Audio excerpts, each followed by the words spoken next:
Hai, ya berjumpa lagi dengan saya Denny Simangunsong dalam program dan cara yang sama, sharing, caring, baling, peduli, berbagi, dan saling memberkati, membangun apa yang kita bangun, iman, karakter kita, kebersamaan kita, kekeluargaan kita bagi orang-orang sekitar.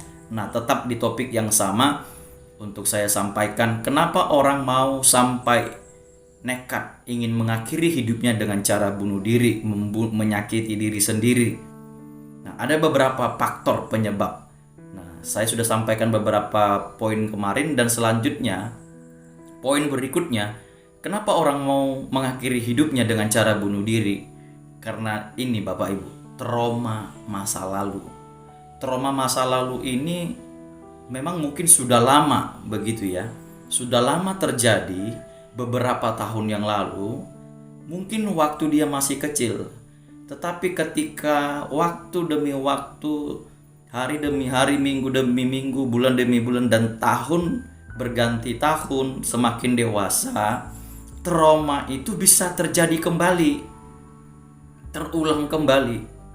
Nah, itu otomatis memori dia yang sudah mungkin beberapa tahun dan puluhan tahun yang lalu, mungkin sudah sempat hilang, gak dia ingat. Tetapi karena ada satu perilaku yang dia terima, dan mungkin dari orang yang sama yang pernah melakukan itu, melukai dirinya, menyakiti dia di masa lampau, itu terulang kembali. Nah, itu juga faktor yang banyak mendukung orang untuk mengakhiri hidup dan bunuh diri, Bapak Ibu. Trauma apa? Itu contohnya. Begini, trauma masa kecil, mungkin dia sering dipukul, sering dihajar dengan membabi buta. Membabi buta itu artinya nggak karu-karuan, orang tuanya hukum dia, mukul dia nggak hitung-hitungan, sepuas orang tuanya ngajar dia.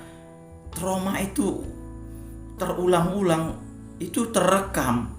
Tapi ketika dia besar, wah, ini mencetak karakter dia hancur bobrok. Sikap hidup dia jadi ini. Bahkan orangnya bisa jadi lebih nekatan begitu ya.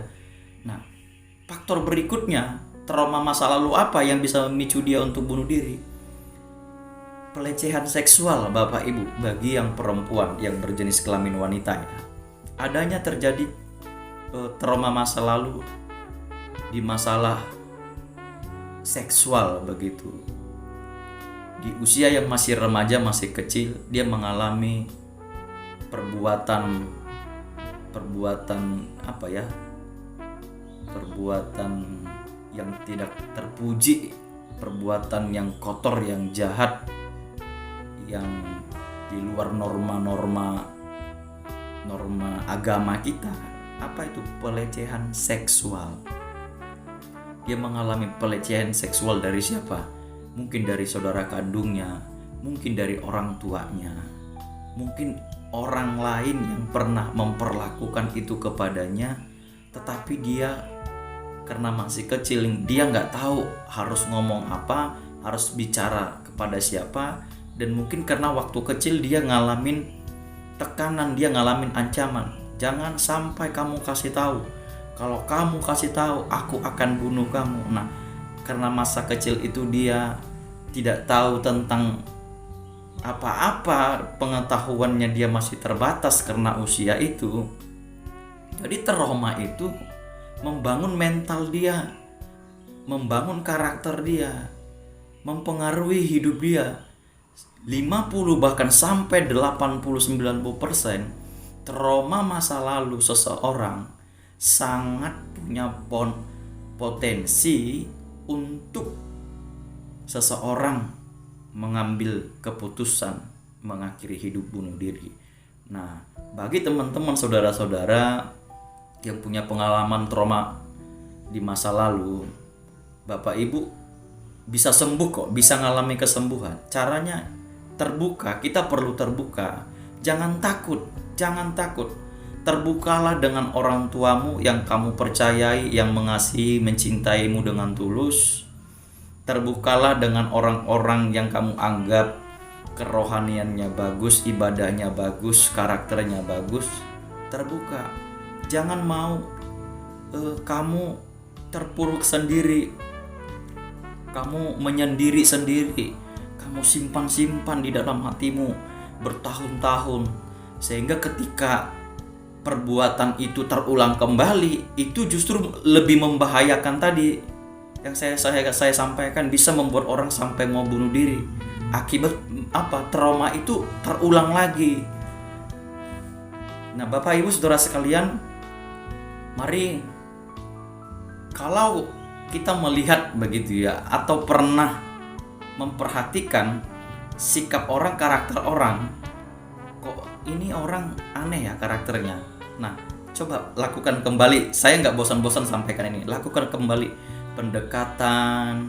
Coba untuk bersahabat dengan tulus. Bersahabat dengan tulus nggak karena ada maksud lain-lain. Jangan langsung tanya hidupmu kenapa. Coba jadi sahabat dulu. Karena begini, orang kalau sudah jadi sahabat, sudah dekat, dia sendiri akan utarakan apa yang ada di dalam hatinya, apa yang dia rasakan.